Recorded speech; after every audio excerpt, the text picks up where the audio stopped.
자, 오늘 함께 보실 말씀의 제목은 왕으로 나신 예수님입니다.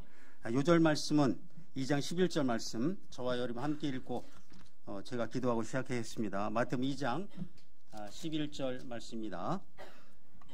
함께 읽겠습니다. 시작.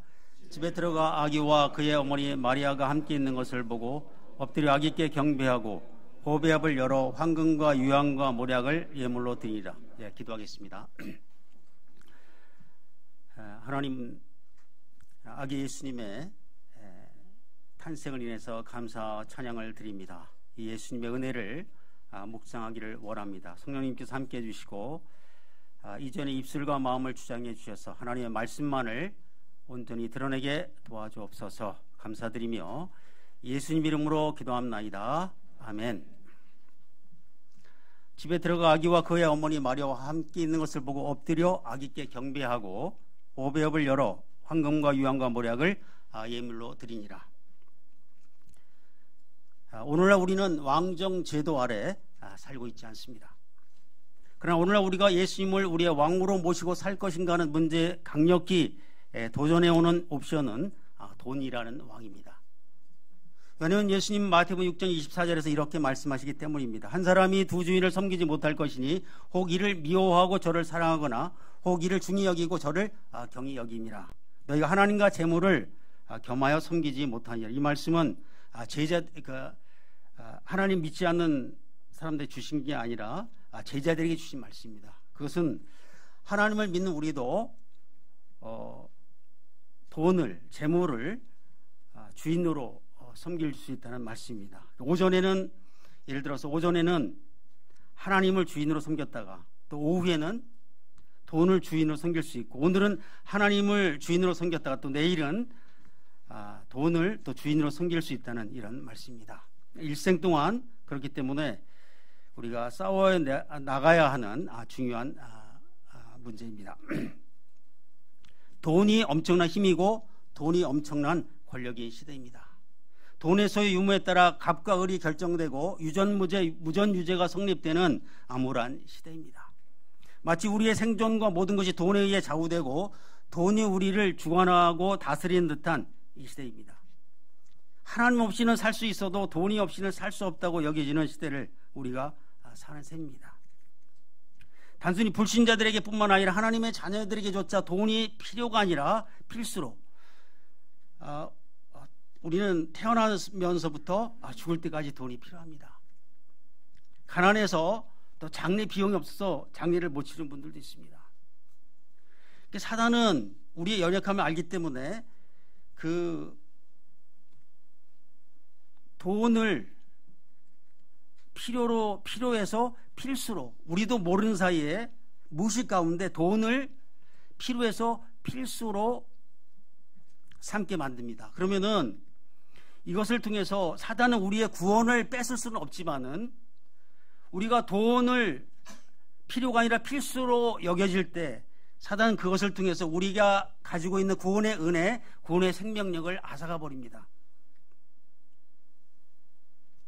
이렇게 될 때 하나님은 필수가 아니라 필요로 전락된 시대를 살면서 우리는 하나님을 문제 해결자로 찾고, 문제 없이 평안하면 하나님은 평소에 찾지 않고, 또 문제가 있으면 하나님을 열심히 찾고 적당히 예배를 드려주는 것으로 퉁치게 될 수 있습니다.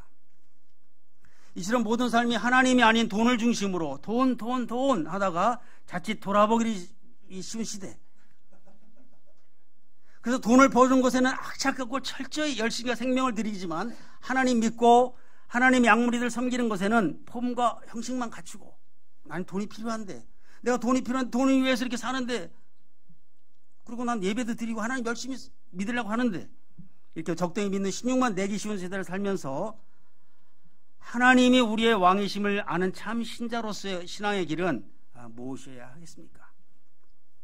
하나님이 나의 왕으로 나를 다스리도록 허락할 것인가, 아니면 돈이 나의 왕이 되어 나를 다스리도록 허락할 것인가 하는 고민과 갈등 속에서 우리는 누구를 왕으로 모실 것인가를 선택하고 결단해야 할 수밖에 없습니다. 이런 우리에게 본문의 말씀이 주는 영적 의미는 무엇입니까? 본문은 유대인의 왕으로 태어나신 예수님의 탄생에 대한 다양한 인물들의 반응을 중심으로 각각의 강조점을 두고 말씀하고 있습니다.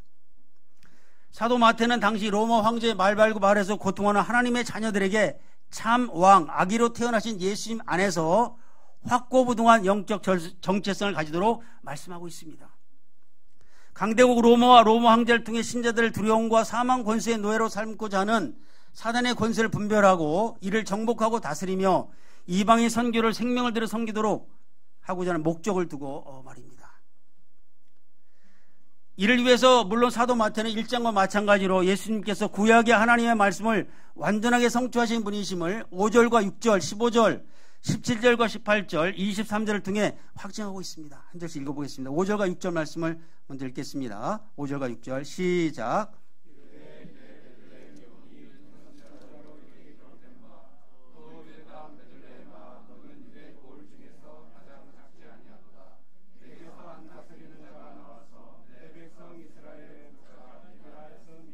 네, 이번엔 15절 말씀 읽겠습니다. 네, 시작.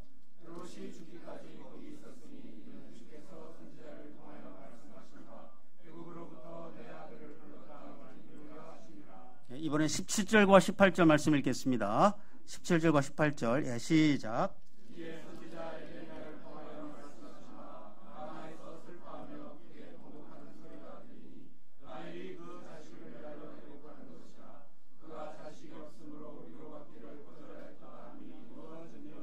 이번에 23절 말씀 읽겠습니다. 23절 시작.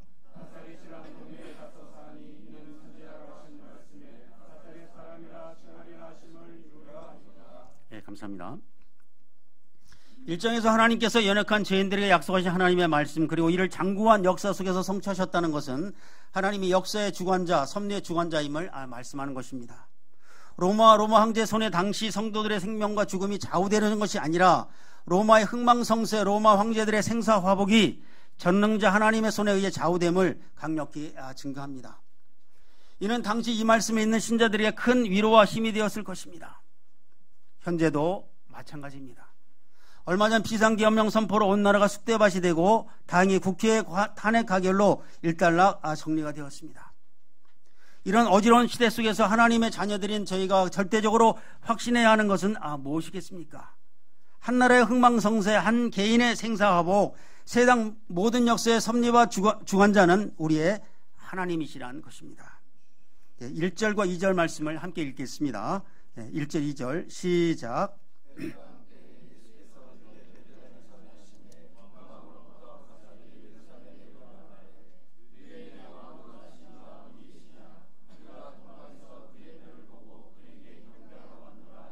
네, 감사합니다.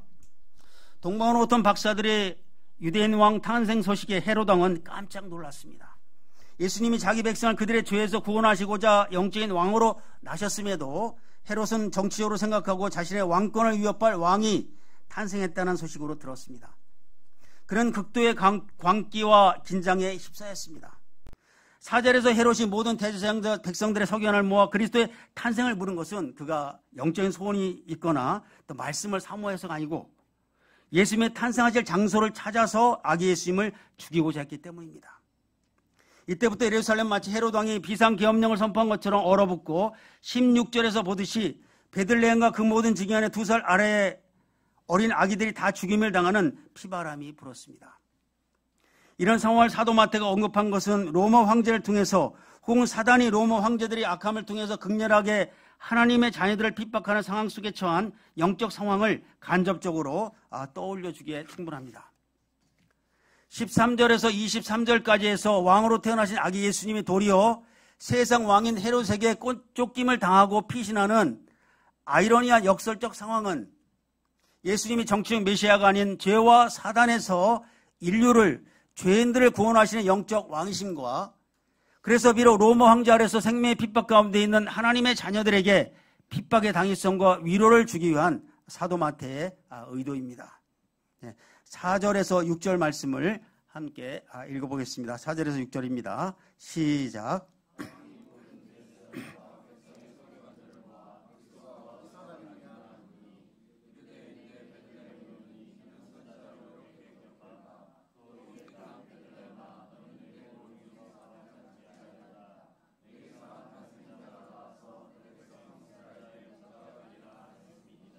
예, 감사합니다.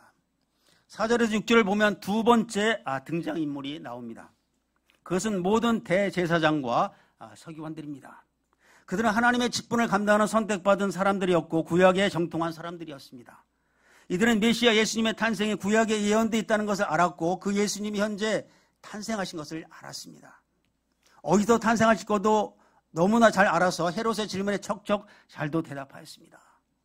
이르되 또 유대 땅 베들레헴아 너는 유대의 고을 중에서 가장 작지 아니하도다. 내게서 한 다스린 자가 나와서 내 백성 이스라엘의 목자가 되리라 하였습니다. 이들은 더 나아가 베들레헴에서 태어나실 예수님이 왕이요 목자가 되심도 잘 알고 있었습니다. 그러나 이들은 그 이후 아무런 행동도 취하지 않았습니다. 헤롯 왕이 살기가 등등해서 예수님을 죽일 것이 분명해서 혹 이런 상황에서 예수님을 찾으러 가다가 죽임을 당할 것이 두려워서 그랬는지는 알 수 없습니다. 분명한 것은 그들이 하나님의 종이요 영적 지도자들로 자처하는 구약 성경 선생이었음에도 불구하고 그들의 이런 성경적 지식과 알미, 특별히 예수님께 대한 지식과 알미, 그들의 실제적 삶에 아무런 영향도 변화도 주지 않았다는 것입니다. 이들과 달리 오늘 본문의 주요 등장인물은 팔레스타인과 가까운 동쪽, 즉 바빌론이나 페르시아에서 온 당시 이방인 점성술사, 철학자, 천문학자, 동방으로부터 온 박사들입니다. 이들은 진리의 별을 보고 장기간의 지루하고 기약 없고 위험한 여행을 자발적이고 헌신적으로 감당하였습니다. 이들은 결국 대제사장과 서기관들이 들려주는 구약의 예언의 말씀을 듣고 이제는 별이 아닌 하나님의 말씀에 근거하여 아기 예수님을 인류의 왕으로 영접하고 경배하였습니다. 그들은 모든 사랑과 정성과 존경이 담긴 보배합을 열어 황금, 유향, 모략을 드리고 다시 그들의 나라로 돌아갔습니다. 우리는 성탄의 1장에서 첫 메시지 배웠듯이 우리 성탄에 대한 말씀도 마태복음의 흐름 안에서 이해하기 위해서 마태복음을 쓴 목적이 무엇이었는지 기억하는 것이 필요합니다. 사도 마태는 AD 70년 예루살렘 멸망후 주변국들로 흩어져 살고 있는 하나님의 백성들을 위해서 이들의 영적 정체성을 돕고자 했습니다. 더 나아가 마태복음 28장의 결론, 하늘과 땅의 모든 권세를 내게 주셨으니 그러므로 너는 가서 모든 민족을 제자로 삼아 아버지와 아들과 성령의 이름으로 세례를 베풀고 내가 너에게 분부한 모든 것을 가르쳐 지키게 하라. 볼지어다 내가 세상 끝날까지 너희와 항상 함께 있으리라. 는 말씀 중 모든 민족을 예수님의 제자로 삼는 이방인 세계 선교라는 영적 공동체를 세우기 위한 목적으로 이 복음서를 썼습니다. 신자의 영적 정체성은 무엇이 합니까? 내가 예수님 안에서 과연 누구인가 하는 것입니다. 나는 외적으로는 마치 로마의 황제가 다스리는 세상, 돈이 왕이 되어 다스리는 세상 속에서 살아갑니다.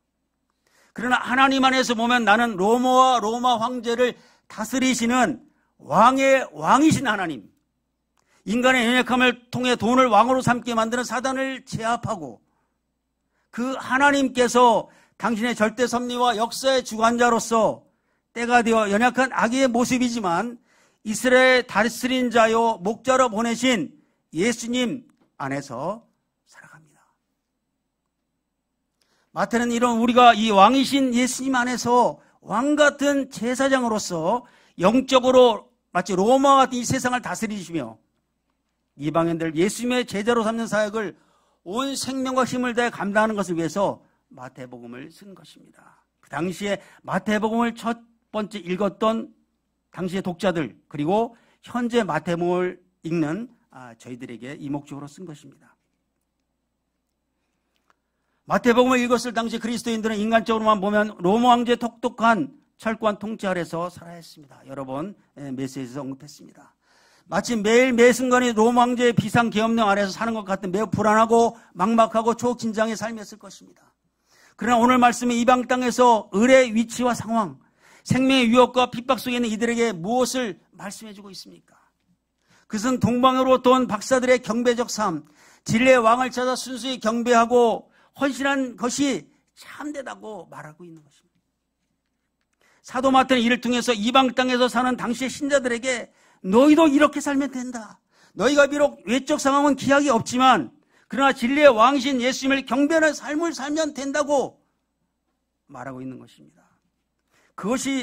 그것이야말로 최고의 삶을 사는 것이라 그래서 확인하고 확신시켜 주고 있는 것입니다.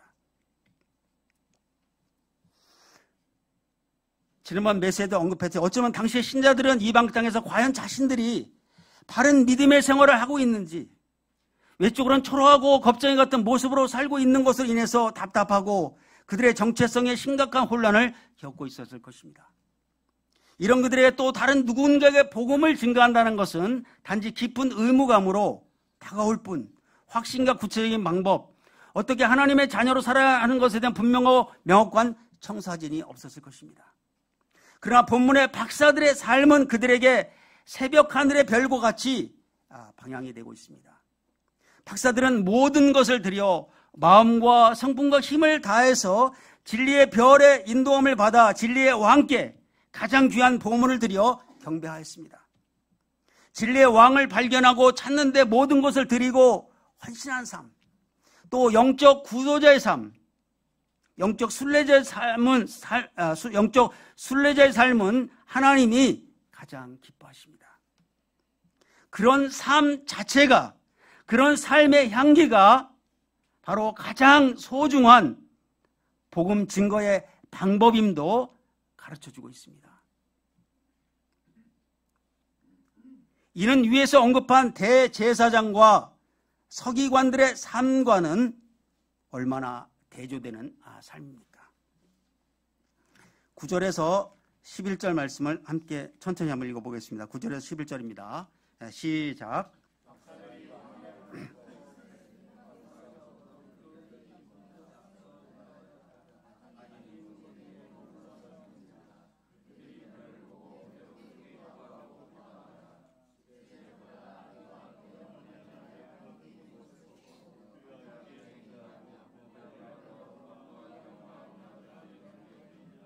이번에는 이제 9절을 자매님들이 읽어주시고 10절을 형제님들이 읽어주시고 그 다음에 또 11절을 자매님들이 한번 이렇게 읽어주시겠습니다. 9절을 자매님들 먼저 읽어주시고 시작.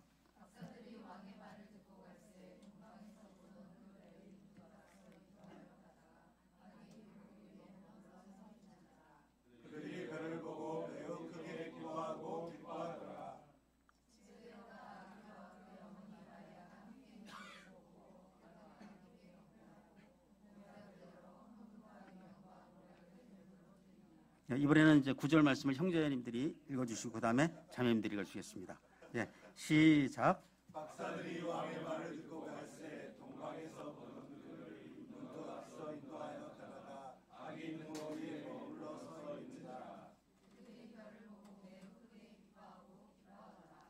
집에 들어가 아기와 그의 어머니 마리아가 함께 있는 것을 보고 그들과 함께 경배하고 보약을 열어 헌금과 유향과 보약을 예물로 드리라. 감사합니다. 경배는 왕께 드리는 것인데 아기에게 경배한다는 것은 박사들이 아기 예수님을 왕으로 인정하고 영접하고 헌신한 것을 의미합니다.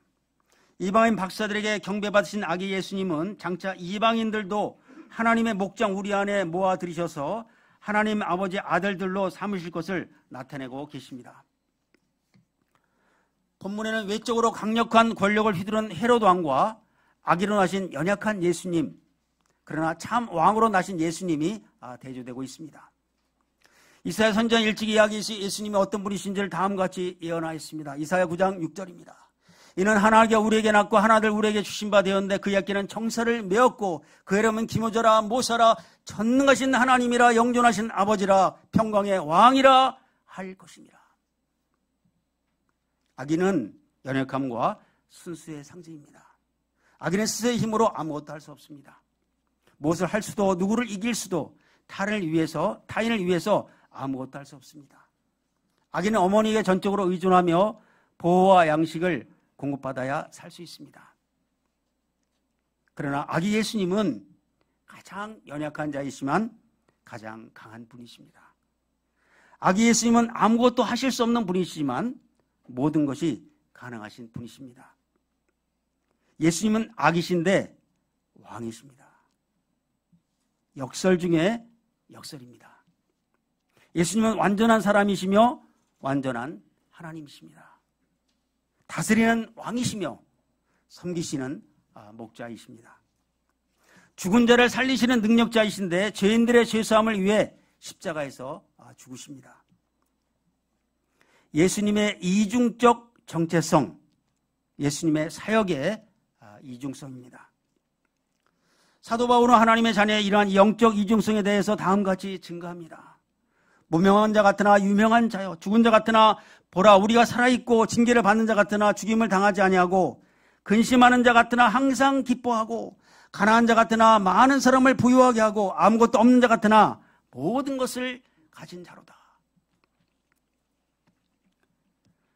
우리는 오늘 말씀을 통해서 마태가 이 말씀을 기록한 당시 영적 상황과 오늘날 우리가 처한 영적 상황이 그리 다르지 않음을 보게 됩니다. 오늘날 돈이 왕이 되어 다스리는 세상 속에서 우리는 세상에서의 정체성과 교회 안에서의 정체성 사이에서 정체성의 혼란, 방황과 갈등이 있을 수 있습니다. 하나님의 자녀들이지만 우리 역시 세상 속에서 다양한 직업군과 다양한 위치와 조건 속에서 살아야 합니다. 하나님을 믿지 않는 세상 사람들은 살아가는 삶의 가치 원리를 돈, 사회적 위치, 소유에 둡니다. 세상 사람들은 그래서 돈을 소유함으로 갑의 위치에 서서 높은 위치와 많은 소유를 통해서 타인을 다스리고자 합니다. 이것이 그들의 사는 맛입니다.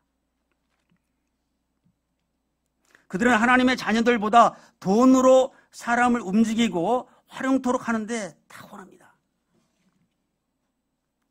돈의 힘, 권력의 힘을 가지고 타인을 자신의 유익과 목적 달성을 추구함이 불신자들의 본질적 생활 요소입니다. 그런데 우리는 이런 세상 사람들과 살면서 자신도 모르게 이런 생활 양식에 물들여질 수 있습니다. 이때 우리는 교회 안에서의 생활이 다르고 세상 속에서의 생활이 달라지게 됩니다. 당연히 불신자들에게는 이 땅이 전부이고 모든 것이고, 그러면 그들이 현재 눈에 보이는 이곳에서 얻고 쌓고 누리는 것, 죽음 이후의 삶은 전혀 고려하지 않는 것, 이것이 그들의 생활 양식과 원리고 가치관이고 목적입니다. 그러나 하나님의 자녀는 육신의 죽음이 끝이 아니라 육신의 죽음 이후에 본격적인 삶이 시작됩니다. 축구 경기로 본다면 이 땅의 삶은 본 경기 전에 이제 선수들이 몸을 푸는 이제 워밍업을 하는데, 마치 이 땅의 삶은 이런 워밍업과 같습니다. 하늘 천국은 본 경기를 하는 것입니다. 이것이 이제 불신자들과 하나님의 자녀들이 이 땅을 보는 삶의 관점이 180도 다른 것입니다. 이를 출애굽이란 관점에서 보면 이 땅이 가나안이 아니라 이 땅은 영적 광야로서 장차 들어가 영원히 살 영원한 천국 보양집, 하늘 가나안에 들어갈 영적 준비, 하나님의 연단과 훈련을 받는 것입니다. 불신자는 이 땅이 그들의 모든 것이기 때문에 이 땅에서 많은 것을 누리고 쌓고 그런 것이 그들의 그 삶의 목적이지만은, 하나님의 자녀들은 이 땅에서 천국 소망 가운데 더 나은 삶을 위해서 이 땅에서 하나님의 연단과 훈련을 받는 것입니다. 그러니까 출애굽 관점에서 보면 구원이라는 것은 우리가 사단의 종에서 출애굽을 한 것입니다. 그리고 이제 우리는 이 땅에서 이 영적 광야에서 하나님이 우리에게 주실 하늘의 가나안을 준비하는 그런 영적 광야 가운데 있는 것입니다. 더 좋은 집, 영원히 살아갈 집, 우주의 왕이신 하나님 아버지가 가장 사랑하신 아드님을 십자가에 죽이시고 그의 피로 사신 자녀들을 위해 준비하신 집, 우리와 영원히 함께 하실 집이니 얼마나 화려하고 영광스럽겠습니까? 일론 머스크의 집과는 비교도 안 될 그런 집입니다. 그래서 비록 이 땅에서 덜 먹고 덜 입고 가난하고 무시당하고 멸시당하고 나그네처럼 외국인처럼 기쁨과 당당함과 감사함으로 살면서 하늘 소망 가운데 외적인 환경이 어떠하든 평화의 왕이신 아기 예수님의 다스림 속에 평화를 누리며 도리어 슬픔과 어둠 가운데 살아간 영혼들에게 평화의 복음을 증거하게 됩니다. 평화의 왕으로 나신 아기 예수님을 찬양합니다. 11절 말씀 같이 읽고 제가 기도하고 마치겠습니다.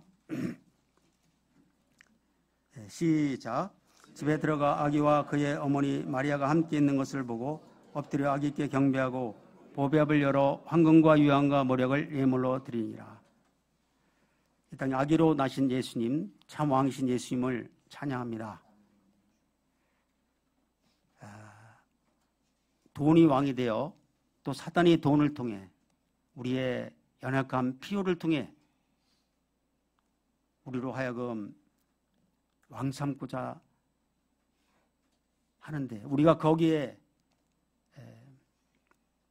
빠질 때도 많고 믿음을 잃어버리고 구원의 은혜를 잃어버릴 때도 많습니다. 그러나 그때마다 다시 우리 참 왕이신 예수님, 평화의 왕이신 예수님 안에서 예수님의 다스림을 받으며 우리가 평화를 누리며 우리가 슬픔과 어둠 가운데 있는 영혼들에게 평화의 복음을 누리는 저희가 될 수 있도록 은혜를 베풀어 주시옵소서. 귀한 말씀 감사드리며 예수님 이름으로 기도합나이다. 아멘.